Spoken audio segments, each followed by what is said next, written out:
Unfortunately, I feel like society teaches us not to feel. And I think us as an artist is almost our duty to help others feel. Whatever fire you have inside of you, that's what you have to listen to.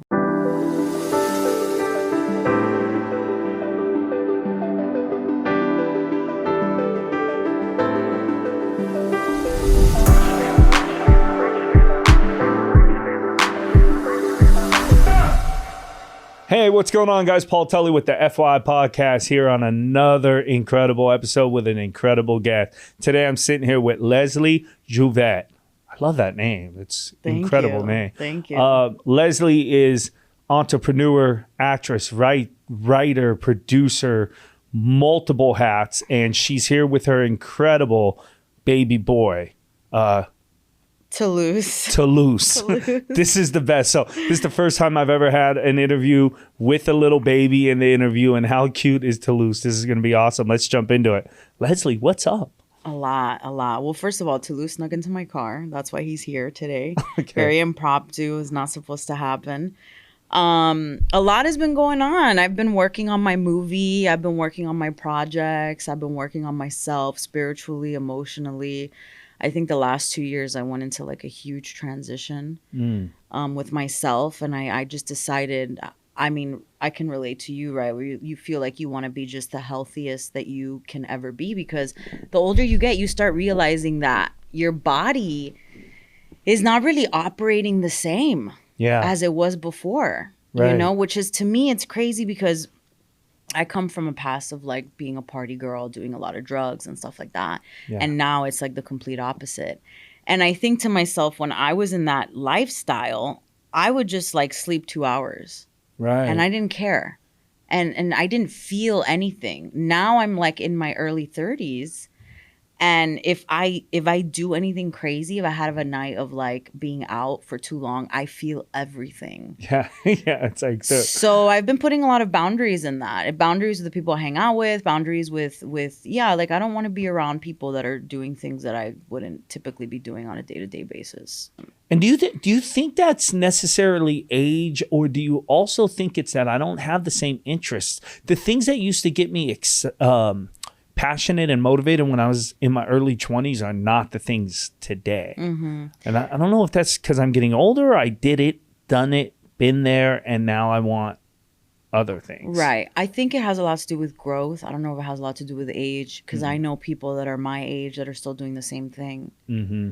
Mm-hmm. And it's obviously, it's just like, it's not about being judgmental or anything, but it just depends where you are in life. I don't really think it has to do with age, because I've seen a lot of things on the internet of like older women finding love when they're like 60. Right. So it's like, is age really a thing, or is this something that we're just believed, like they make us believe that it's a thing, but in reality it's like not a limitation. Yeah, no, definitely, I agree with that. Yeah, I had an interesting conversation with one of my friends the other day. I asked her, I was like, if you can have $1 million, would you take $1 million, or would you get all the wisdom that you have right now and relive your life with no money, but you have all the knowledge? What would you choose? Would you choose the $1 million and you have your life now and you just continue to live life? Or would you restart life with everything you know? That's such a great question, because I'm also, I gotta be honest, I love where I'm at in my life now. Mm-hmm. I really do. I'm enjoying, even through all the obstacles and pain and heartache that I've had on the journey. Imagine if you're born and they show you like what's going to happen. Yeah. Then it's like, would you do it? Right. No. I don't think I would. Would you fall in love? Think of an ex that you loved. I'm sure we all have an ex we loved, and it was, think of the heartbreak. Yeah. Would I have ever got my dog, who just passed away? Your dog, love of my life, she did. And she was the best. Yeah. She is the best because she's with me. Yeah. But would I have ever got the dog if I knew the look, I shake. No, I get it. I love her so much. Yeah. Would I have got that dog? Yeah. Or would I, if I knew the pain that was going to come with losing her? Yeah.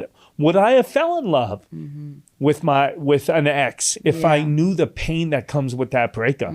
So I don't know. I think sometimes just not knowing leads us to doing things that we wouldn't take the risk of doing. And I feel like loss is such a thing that if you play it safe, you might not even play it at all, right? Yep. That's why I try to live in today. I mean, I set goals like, okay, we're doing this podcast, and we, today after the interviews, we have a meeting. We're going to like storyboard some idea. Yeah. You set goals and you plan things, but I live in today. I'm going to enjoy now and enjoy being with you here. And then I think that's truly the best way to live. But yeah, this is great. So let's talk a little bit. Okay. So you got projects, you got a movie that you're working on. Yeah. How's that going? Well, where are we at in that? It's kind of like you, right? Where I came from Cuba. We came on a boat, and I was always kind of ashamed of it. I was never like so proud to be Cuban, and I was very like, oh, that's in the past. I don't want to deal with that, right? Oh, wow. So I went to college and I wrote 90 Miles, and I started writing the book about my family's life, how we escaped communism and all of that stuff. And I went and did a short, but we shot on film. We went to Puerto Rico. We did all that. Because I had the feature, but it was so expensive. And I said, I'm just going to shoot the short version of this and show it as a proof of concept. But it was so difficult. I mean, I lost like 15 pounds. Wow. And it's about like, when you make a movie, it's like your baby. You're literally having a baby. Yeah. You're like creating something and putting it into life. And then you're inspiring other people. That's always been my goal with making art. Sure. My goal has always been, I want to move, touch, and inspire people in a way that, unfortunately, I feel like society teaches us not to feel. And I think us as an artist is almost our duty to help others feel. Yeah. And that's my goal with all my projects. It's to make someone feel something. Yeah. Whether it's simple, I'm going to go tell my girlfriend I love her today, or I'm going to go hug my dog. Yeah. So with 90 Miles, I wanted people to feel like life is something that you shouldn't take for granted, because you never know when you're going to lose it. And I was literally living that in the movie, and it was just so difficult. And it got to the point where once the movie was done, we shot it. I started working on the feature, and I had to take a little bit of a break because it was so exhausting, emotionally exhausting. And I was like, I need to take a break. I want to go work on somebody else's project. And that's what I did. That's what I did. I took a little break, and I started working on another passion project, but it literally was taking like a lot out of me. Kind of like, I'm pretty sure you dealt with this in your film, but you're basically like captain of the ship. And if there's a storm, you have to like make it calm, make the storm calm. I don't know how it's going to happen, but you have to do it.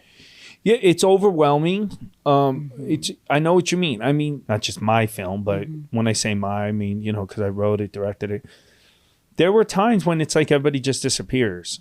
And, I got really angry at people, or I resentful, but then I have to recheck myself and be like, listen, a lot of people contributed to my passion, and they worked for, really low, scale wages to make it happen. And I'm grateful to all of them for that. But it's a stressful thing. And so stressful. Making it independent, that's why I tell people, support indie films. What happened with the film after that, I directed a feature. Nice. And it was somebody else's story. And then I directed a pilot. And then I produced another feature that's coming out this year, The Pickup Artist. So it kind of... When I first moved to LA, that was the idea, was to be behind the camera. Direct pictures. And direct and produce and write. And somehow I started working with Martin Donovan. He's the one that wrote Death Becomes Her.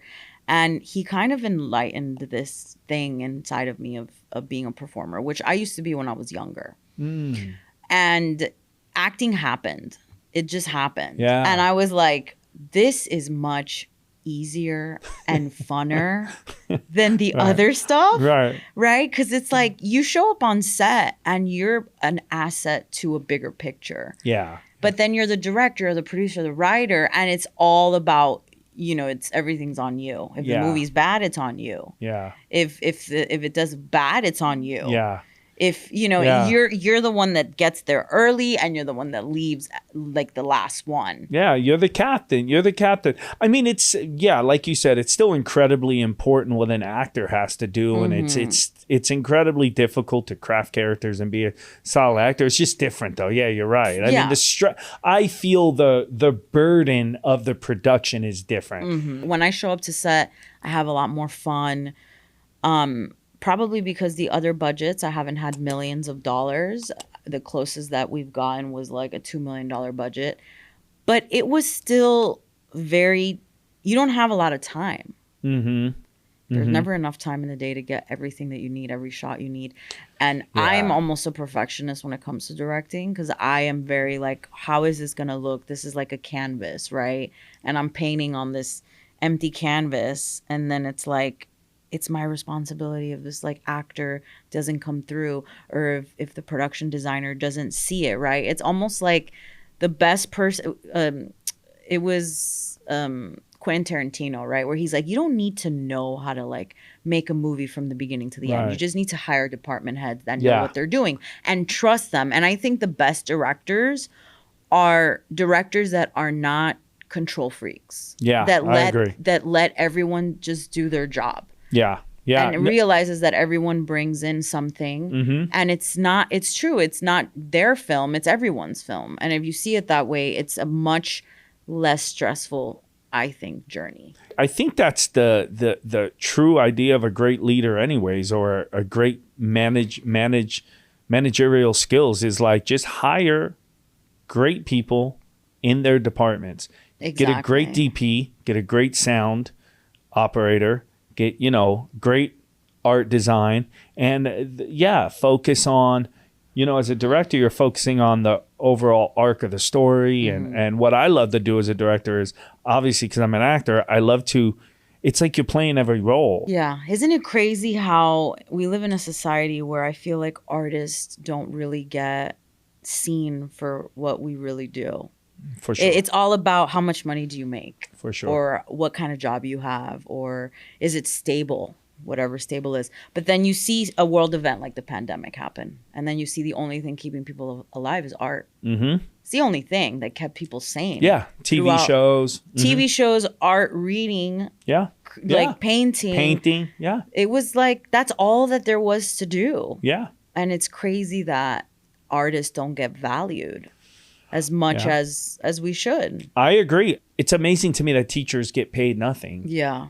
But we send our kids to them all day. They're not even getting compensated for actively like working. So it's like, I don't blame what's happening right now, where it's like tablets are teaching your kids. Yeah. Because we're not even paying teachers enough money to teach your kids. No, technology.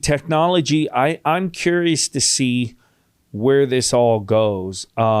I feel like things are moving so fast that it's gonna get freaky. I don't know how it's gonna get freaky. For me, it's more of like, I'm such an artist that I hate. I dislike how things are getting filtered right now, where you can't even, your art is compromised. Your art is compromised because you have to be careful what you say. You have to be careful. I've never felt so restricted with my voice as an artist in today's generation, because for whatever reason, you're getting canceled for any little thing. One sentence will get you canceled. Yeah.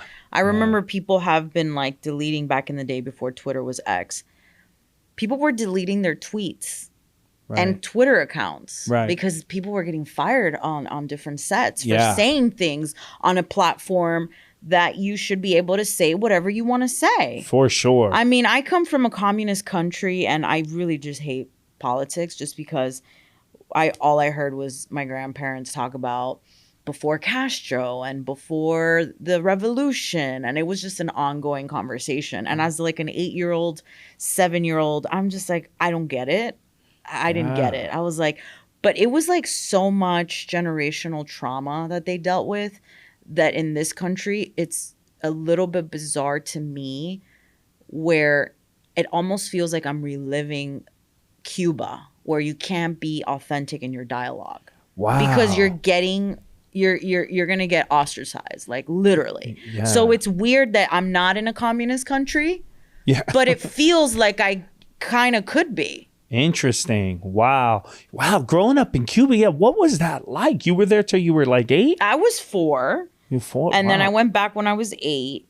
And I mean, I look at things now. My family, I had my family, one of my cousins crossed the border last year. He did the entire trip. It was like a month trip.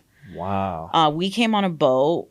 It was just, I think what is the most interesting thing is just thinking you're coming to the United States and you're free. But are you though? Are you free in the United States? We're supposed to be, right? But if you cannot say how you feel, how free are you? Right. If you cannot speak your truth, how free are you? Yeah. And this goes for either side. Either side. Either side. Yeah, I mean, this right. is either side. You know, America's not a perfect country, but America's always been in the pursuit of being better. And to think that we haven't gotten a lot better through the decades, to me is not true. I think we've gotten very good and we got a lot of work to do. Yeah. You know? I was taught that this was the best country in the world. Yeah. Obviously. In Cuba, it's like the idea is to come to the United States. Yeah. And to be able to be here, I will never take this country for granted. This country gave me things that my own country could never give me. So for me to say that I despise the United States or say something like that would be untrue, because I live a better life in a foreign country that's not my own than in my own country. And all I could be is grateful for that. Interesting. That's a good. I have a question. As from being born in another place, I was just having a conversation with my friend whose family's from Mexico. Do you see yourself as being here now and being a citizen? Do you see yourself as an American, or do you still see yourself as a Cuban first? You know, that's an interesting conversation, because if I say that I'm an American, then the Latin people are probably going to be like, oh, she's a cubana arrepentida, right? I don't know if you know what that means, but it means that I'm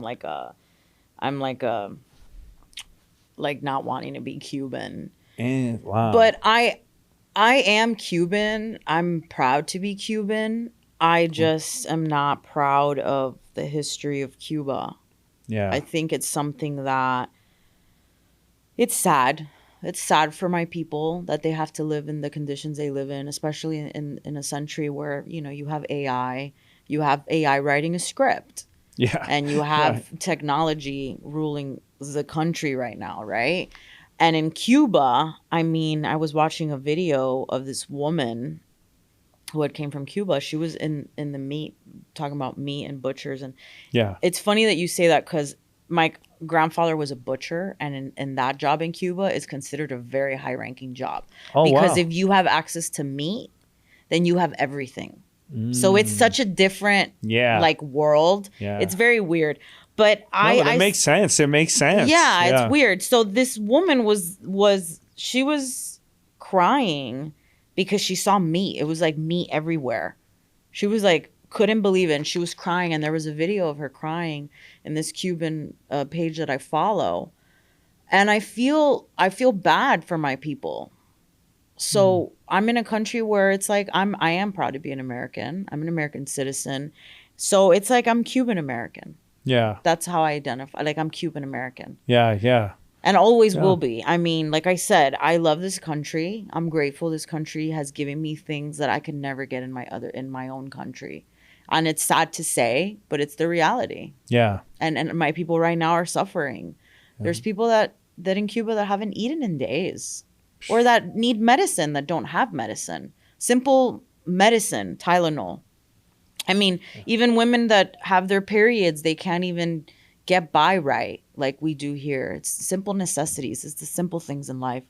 Things that we take for granted, they don't have. Yeah.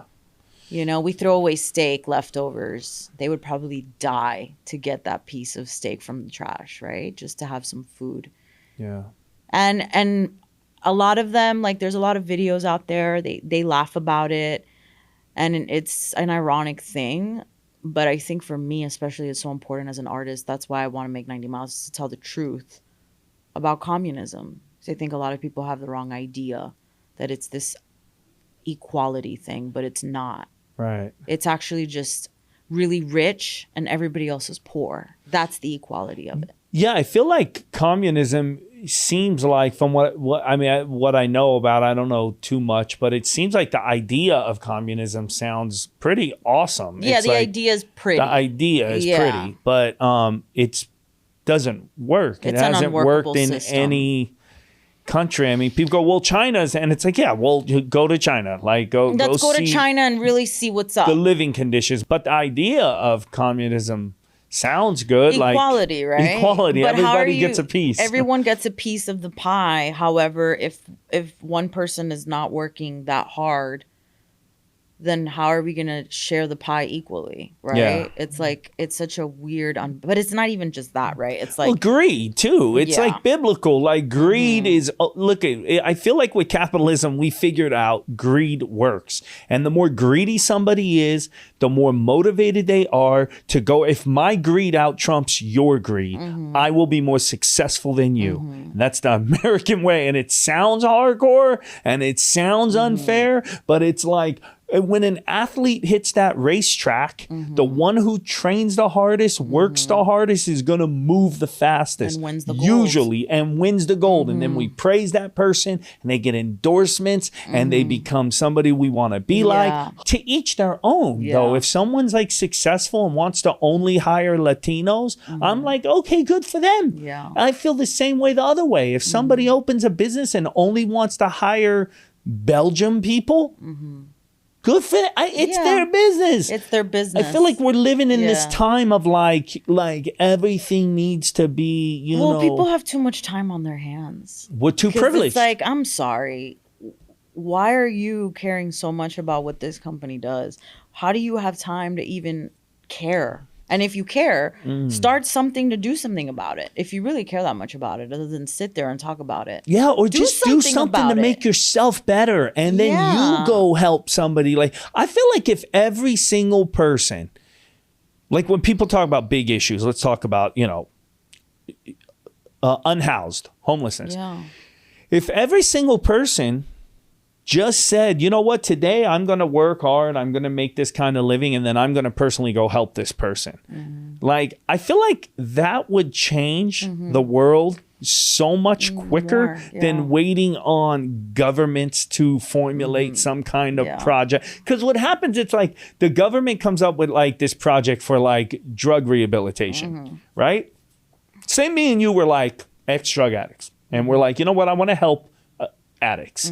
And then me and you go and we get another couple people, and we start raising some money. And maybe, we could probably effectively actually say we only took 5 people and it actually helped change their life. Me and you, we found 5 people we knew that were struggling, and we took them to meetings, and we took them to 12-step programs, and we had them call us, and we probably could effectively change more people than us going out and protest and getting a government and taxes higher to open this rehab facility center. Because here's what happens. They open it, then they got to hire staff, then that staff has to get a raise, and then that CEO does this and that, and all the money ends up gone, and maybe nobody gets helped anyways. Yeah, and it's crazy that you say that because, California does have a division where they do help homeless people. Yeah. But now it becomes a thing where if you don't have homeless people, then all these people are left without jobs. So now you need to have homeless people to keep these jobs going. Correct. So now you're actually not doing anything for the homeless people because you need to keep it going. Yeah, interesting. So the things they're doing to keep the homeless safe are giving them like free camp stuff, camping gear, or like free. I've seen videos of them giving them free pipes and stuff like I've seen that. Clean pipes. Yeah. And it's just becomes this thing where it's like there's jobs to help, but it's keeping them homeless. So you're not really helping because now you need this department of jobs that you've just acquired. And it's such a thing, right? So it's just like you're not really helping. It's like private prisons. It's like you got these private prisons owned by rich people. It's like you got to keep the prisons filled now because you got to keep turning over money. And it's like, it starts making you think. And I'm not, to be honest, audience, I'm not smart enough on all of this stuff. I'm just hyped up on some awesome coffee and conversation. But these are the things I want to learn more about. So I don't know if we've said anything that's right or wrong or fact check. I don't know. I'm just speaking, and it's stuff that I look around. But what I do know is I try every day in my life to effectively help change. You know, I try to do good deeds with people in my community where I live. I do know I make changes on my own, and I've helped, whether it's, you know, take a blanket out to say feed this or do that, or find an animal and make sure it's returned to their own. That's how I think we could really change the world, is if each one of us just makes the effort to do some good each day, actually with people around you. Not so much how do I fix what's happening in another country. It's just thinking outside the box. How can we just share some of what we got? And I think that's a really an awesome way to really make change in the world. I think it's better to spread that than spread the hate that's going on in the internet. Like, I hate you because you're voting for this person and I can't, you know, it's just like, it's like, how can we choose to change the narrative? And I think it's leading with love and peace more than anything. For sure. And obviously animosity doesn't get us anywhere. Yeah. I mean, how many people die at wars every year? You would know, you've been there. Yeah. And I think at the end of the day, it's like, how can we just spread things in a different way and take responsibility for it ourselves, not wait for somebody else to do it for us, but do it ourselves. Yeah, I agree. And I think with that's that. probably one of the most important things is like, how are you going to be in a room where everyone else has a different opinion than you, but you can still set an example? Yeah, I like that. Yeah. So, happening now in life. What's happening now? Where are you moving towards? What's coming up? What's your plan in the next? Do you have one for the next year? I have all the plans. I'm for me, it's about taking financial control and responsibility in my life. My goal is to be the executive producer. My goal is to be the one funding the projects. That's like my ultimate goal. Nice. I want to be the ones giving money to the creatives and also be a part of the creative process. So I'm working on doing that with real estate right now. I love, I found a passion 2 years ago. I bought my property and I flipped it and I remodeled the entire place. I have a back house and I found a true passion in that. So I want to create something where we can do affordable living for people that might be homeless or might just have gotten out of addiction, just getting up on their feet again. And we find like we build a property for them or something with affordable materials. And I wanted to potentially make it like an HGTV show. That's like my goal. That's like my passion right now, where I can give back. Because I don't want to think about what am I going to do as an artist? What are my projects? I want to give back. And that's the project that I've been thinking about, that has been like in the back of my mind, on how I can give back to the community and help people out. And there's no greater satisfaction than to see somebody who hasn't lived in a home for like 4 years, and then they finally get to sleep in like these like sheets and warmth and things that we don't think about. Like we go to sleep every night. We get up, we make our coffee, and it's just a routine. But we don't think about the person that doesn't have that. And to just be able to give that to somebody, it's like, for me, it's giving back. And it's something that I really want to do. Oh, I love that. Yeah. That's awesome. Yeah. So that's something you're working on. So that's something I'm working on right now. I'm working on, like, you know, I love Joanna Gaines at HGTV, but it's like, that's a more luxury take on that. I want to do like the more, how can we help people that don't have money? That's right. Or that don't have the means to do it, but we have the resources where we find material like bamboo and stuff from Asia. They make houses there for incredibly cheap. So it's like, how do we take the resources that they have in other countries where we don't have it here because we're so used to making things for triple the money? Right? You have a concrete home and real wood and this. How do we make it where it's sustainable in the USA, but it's more affordable? Oh, that's cool. Now, do you have is that going to like, what's that like with like permits and stuff like that? I mean, I know nothing about it, but is that like an issue? Like, I feel like they have like standards that they're going to be like, oh, you know, it has to be built with this kind of. I think the idea would be to get a family that has been living in a very rundown home, very, very rundown. And I think we would get permits, but definitely not doing it in LA. Yeah. You know, it's got to be more like in the middle America, like the Midwest, stuff like that. And then instead of using like your typical concrete or whatever, we use like sustainable Wow, that's materials. cool. But I think permits in California, from what I've been through, it's a nightmare. And it's Yeah. not something that I would want to do in California. It's something that I would do like in the Midwest and stuff like That's that. really cool. Yeah, that sounds cool. Keep me posted on Yeah. that. Like, that seems like a really cool project and really helping. And yeah, I think that's it, man. Having those innovative ideas that are just Yeah. putting good in the world. I mean, which the company that produces our podcast is develops affordable living, and I think the CEO and the whole company's incredible. And yeah, they build. They build like affordable living apartments, and I don't know everything about it, but they definitely go green, and they just do a great job in how they develop these places. Yeah. And I've lived in the building for years. That's how I met, got involved. Oh, with nice. and it's incredible. So I think Yeah. affordable living is critical. Yeah, in our it's one of my country. passions. I want to give back, and there's a guy I follow called Murphy's Life. Is a guy during the pandemic moved to Ecuador, and he started giving to the community and building homes for people that lived in like these shacks, and I saw their reactions, and just now he's helping a lot of people in Venezuela who's escaping. They're escaping the dictator. They're going across all of South America, Wow. different places. So he's helping women that haven't eaten in 3 days, and just to like see these guys and what they're doing, and all people donating money all off the internet and Instagram, and seeing the reaction of their faces is so rewarding to me. Yeah. And that's something that I really want to do.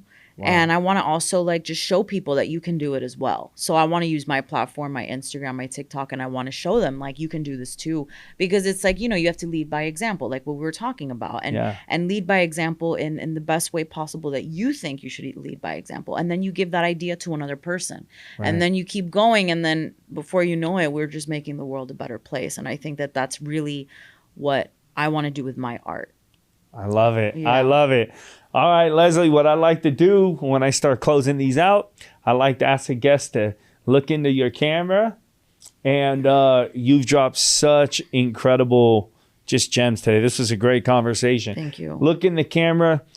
Somebody out there that's listening, what words of advice would you give them? What inspiration would you drive on them to go out and pursue what it is they want to do, whether it's art or help and do something in the community? What words would you give them to overcome any obstacles that are in their way? I think I would probably have to say that whatever fire you have inside of you, that's what you have to listen to. You can't listen to the outside noise, because that's just fear that's impinging from other people. And in reality, it's probably not your fear that you're hearing, it's other people. And I think you have to really just keep close to the fire and forget about everything else. And what's true for you is true for you. That's what I would say. Oh, I love it. I love it. Thank you so much for coming on. Thank you for having me. I hope that me. we'll have a part 2, because I really, I'd like to even dig more into just what it was like in Cuba and stuff, but we'll save that for further conversation. I'm gonna close this out here. I took a lot of gems out of today's interviews. A couple things were, Leslie talked about chasing things, chasing passions, not being afraid to do it, not letting anybody tell you can't or stand in your way. See it, think it, do it. Go for it. Be innovative. Put good in the world. She's got projects lined up. Also, learning to step away from a project sometimes. She talked about her film and how passionate she is. She did the short film. Took a lot out of her working on the feature. And knowing that there's a point, and that's okay to go, I need to take a breath. I'm going to go work on someone else's project. That's medicine. That's great. Sometimes we just beat ourselves up, not just in film. It could be, trying to lose weight, and it's not happening fast enough or the way we need to. Sometimes you got to take a break, take a breath, step away, love yourself, give yourself that time and come back to it. So anything you're focused on doing or that you want to do, every once in a while, you could take a breath, exhale, Doesn't mean stop. She said, I stopped on that and went to work on another project. You stop and you keep going, but maybe you just have to change the direction a little bit. So positive, moving forward always, that's the key. So I want to thank you, Leslie, for coming on, and I want to thank you guys for watching. FYI, see you on the next one. You should never stress about the problems you be facing. Everybody in the mud on the struggle trying to make it. Look into the mirror and you see the motivation. Then you step into the world and you find your inspiration. I'm finding inspiration, and once I get a hold of it, I'll never get complacent. Look into the mirror and you see the motivation. Then you step into the world and you find your inspiration.